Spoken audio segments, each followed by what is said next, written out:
Hey, good morning, everybody. It's a beautiful morning here in Lone Pine. Still motorcycle camping. I'll walk you around the campsite real quick, but this is just going to be about my cookware and what I'm eating for breakfast. So I came in, I'm at Portuguese Joe campsite. I think it's a county campsite. I think that is, I might be wrong, but I think that is Mount Whitney. There was a sign on one of these roads saying Portal to Mount Whitney. I'm assuming that's it. Um, this is my campsite. That's my tent. I'm going to go into some details about my tent, how it's a Cabela's tent, two-person tent. One thing I'll say about it right away, I like two-person tent. Gives me some room in the tent, also to put my gear and keep my sleeping bag away from the walls of the tent when it's cold and wet, so it doesn't contact me through the tent. I'll get more on that later. I'm going to do a separate video. And then there's the KLR. I got a lot of stops and comments. I just came up from Riverside, California, and then people asked me about the bike. So some of you, like I said, some of you guys watch my videos for what I say about the KLR and what I do with it. Kawasaki KLR 650, and then other people just like to see the destinations I go to, and other times it's either the gear, like my climb jacket I'm going to go over later on tonight, and then my Shoei helmet. But this is all about my camp arrangements, having breakfast. You're gonna have breakfast with me. I'm gonna try to keep it down to about 15 minutes. Oh, let me show you something really cool real quick. One thing I do is I bring, these are really popular these days, these are the little chargers, jump charger things, you know, to jump a car battery. I'm actually carrying two of them. One I'm using strictly in case of emergency, it's on the motorcycle, but this one I use to charge my accessories when I'm remote. And the cool thing about it, I use this little solar panel thing I got with Jeff. If you're watching, that's the solar panel that we got when we went to that gun show. But yeah, that's the solar panel. I'm using it to recharge that battery pack thing right now. It works pretty good. Sometimes I use that solar charger to charge my cell phones when I was in Death Valley. So this morning, looks like I'm gonna do instant oatmeal. I'm gonna do the coffee, which is priority. Some coffee here. And I got little packets for guys that were in the military, or know that I was in the military. The MREs used to have individual packets of peanut butter. I kind of find them. Skippy has them now. So peanut butter, jelly, and I forgot my crackers. My wife's gonna kill me because she saw me pack this thing a few times. And this is a little soup cup heating thing, but it fits these round crackers I found called sailor crackers or something perfectly. And I loaded them, I was messing around with it, then I put them back in its original box. I packed this up, no crackers inside. I'm going crackers. But let's start with talking about the MSR. I have the MSR system, and I think this is a multi-fuel stove. Yeah, I know it's a multi-fuel stove actually, but I'm just using unleaded gasoline. I store two of these on one of my pods on the KLR for actually fuel reserves for the KLR, and I also have a Rotopack, but I also use it for cooking. I inadvertently actually brought my jet boiler, my pocket rocket thing, the ones that run off of propane. I brought that. It's actually with me. But what I ran into when I did my Pacific Coast Highway trip is that I was using that primarily, and those things take up room. They burn through really fast, and they're hard to find. Where if I'm using unleaded fuel, it works perfectly.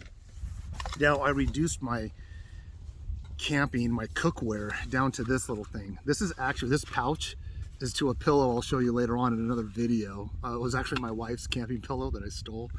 Most of the cool stuff I stole this from my wife.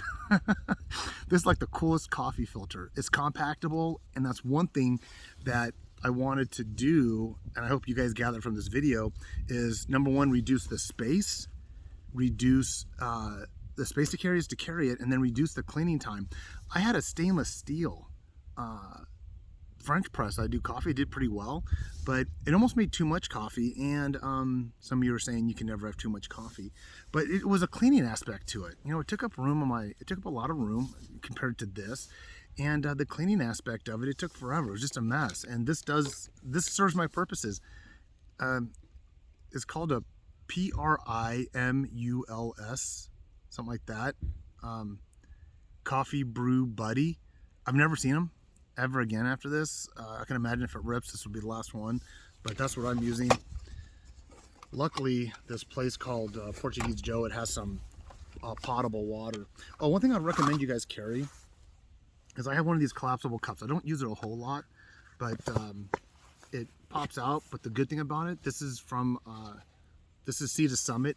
It has graduations in there, fluid level marks. It has milliliters and ounces. So if you're doing any kind of cooking or you need to measure stuff, a couple of my items have that, and I'll point them out to you as I go along.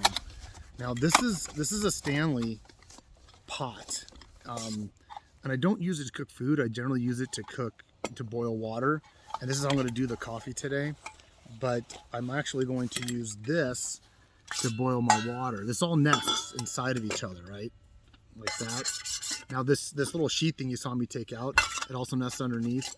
I carry it with me in case I'm doing some remote camping. It's another stove type of thing. So what you would do is get twigs, branches, or maybe some heat tabs, put it underneath there, start your fire. This fits perfectly on top of it. So if you want to do some nature cooking, and it takes up zero room, literally just nests right in there. One thing that I also recommend, if you can find them online, the Stanley comes with one of these lids. What these lids end up doing is helping the boiling aspect. It'll boil a lot faster, keep stuff from falling in, debris, bugs, whatever. I like that. And I found another one that I use. Now they all don't fit the same. Well, this is actually, I'm sorry, this is the Stanley one that came with it with the little green tab. So this nests on the Stanley. This other one is I bought for this cup. So with no further ado, let's get this party started. It was cold last night, probably around it got down a little bit below 40. Let me see if I can tilt this down so you guys can see what I'm doing to the stove. Okay, so this stove, it takes longer. I've already have it pumped. With it to the fill line, you pump it about 20 times to gain pressure. This is pressure release. So what I'm going to do now, hope you could see it, is that I just turn this a little bit. This is going to flow fluid in here, and before it turns gaseous. So I'm going to turn that on. I might have to pump it again. Then I'm turning this knob here. This is going to allow the fuel to go in there. And it just poured a bunch in. I'm going to shut it down. Now I'm going to shut down this thing here. So it's not using any more fuel. This is another nice thing. Although these stoves are somewhat expensive, it's very minimal cost to run them. This is a little bit of a larger lighting device than what people would carry. The reason why I got the one with the bendable is because I could pack it easy, but I like it because I can get in there with and light the flame. It's gonna go pretty high at first.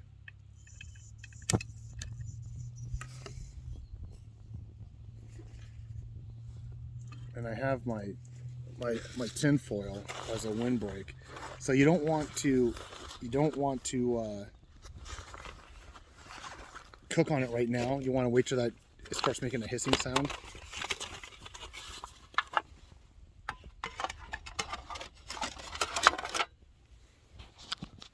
Okay, I'm gonna come back up here. It's already 8 minutes. I don't think I'm gonna get the hot water enough. I'm gonna have to probably, let me pause it.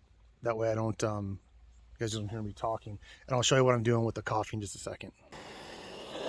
Okay, so I got it started. You hear it hissing? I'll see if you can see the flame. So it's gaseous now. So let me orientate this way because the sun's hitting me. So it's gaseous now. It's not fluid, obviously. Now I forgot a few things aside from those crackers. I forgot a little little purple spoon I have. I like it. It's a long story. I use it. It came with this set of stuff. These cooking things.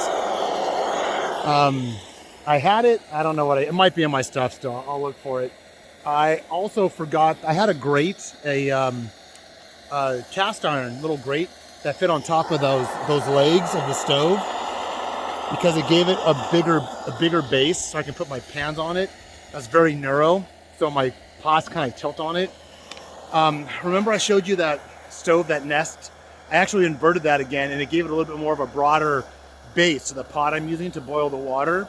And it's holding it pretty steady actually, so that might be my fix. Instead of carrying another grate, I just might use that if I'm just gonna use this pot system. So I'm gonna boil the water. I'm boiling the water in the smaller one, and then I'm gonna put inside the, this comes with two little green cups. I took them out, leave them at home. I don't need them. This is the pocket rocket inside. I forgot I had it in there. That's the other stove I'm not using on this trip. So I forget the stuff that I do want to need, that I do need and I want to use. Then I bring the stuff that I don't. I got to remember not to face into the sun. So this device, this sits right on top like that. And I'm going to pour the hot water in it in just a minute.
Yeah, I know it's loud, so hold on.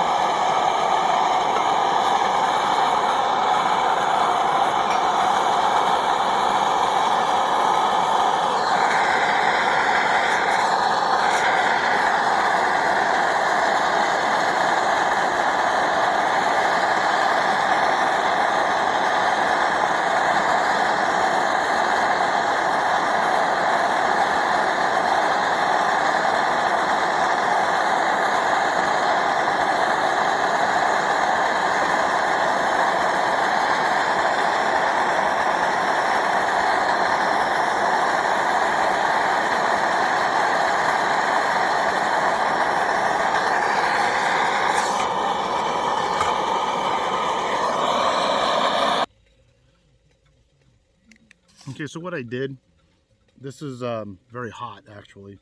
So my coffee's in here, it should be ready. You saw me pour some more water in this other shorter one, and that's boiling. What that's for, let me take it off. That's the water I'm going to use for the, it doesn't look like it's enough water, for the oatmeal packet. Yeah, it looks like it's enough.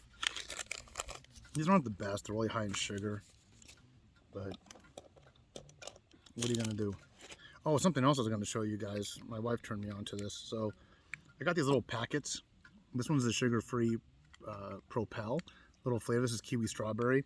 So for my cold drink, I'll add like half of this in here. This powder. Almost was all of it. And I'll have something else to drink besides just water with a little bit of flavor. And there's some electrolytes in there also. So I'm going to start mixing everything up here in just a bit. So I have my flavored drink, I like, there's cheap ways to do this, I'm sure. You can buy it in bulk, you could do it in individual packets and seal it, and, I think it just ends up being more laborious than what I want to deal with. So, one thing too, when I do my videos, this is what I do. It's not what everybody does. Sometimes I watch other people's videos, and maybe out of 10 things, there's like 4 that I like what they did, and I take that away, and that's great. And then other times there's nothing I value out of it. Most of the time, the people that are watching this, are family and friends, and they're just trying to keep up on my travels and my journey. So here's my oatmeal. I'm gonna let that whatchamacallit, solidify a little bit. So I'm gonna put the lid on it. Going back to the coffee, taking the lid off the coffee. Take this thing off. There's my pouch. Coffee looks really good. It looks really good. And I'm in sand right now, so I'm just going to invert it and dump it right in the sand, and I'll mix it in the sand later. And then all I got to do is rinse off that filter, and that's clean. The French press was much more difficult. And then I have this little sealed thing of powder. I think the flavor of the coffee was French vanilla, and I can smell it. It smells really good, but I like hazelnut, and so I got some hazelnut in this little container, this little snap tight container, and the little spoon I have fits perfectly for the measurement of creamer I like, but I don't put a lot of creamer in anyway, so I'm just going to kind of gauge it with my eyes. I'm using a fork to stir it. One time I carried the little pouches. I carried the little pouches of the liquid creamer. They're just too laborious and too volatile. They'll break and stuff like that. So that's basically breakfast. You saw me shove down that treetop applesauce. I had one of these while I had it on pause while everything was cooking. A little Nature Valley bar. I have some trail mix over here and then some fruit stuff. So that's about it for breakfast. That's my cooking system. It's gonna be almost 16 minutes. Let me just close it off by then. If you have any questions, put it in the comment box. I gotta be out of here in about a half hour. I'm gonna go check out the Museum of Western Filmmaking. It's about 5 minutes from this. And then I'm gonna go to Manzanar. Thanks for watching, everybody. See you soon. Bye.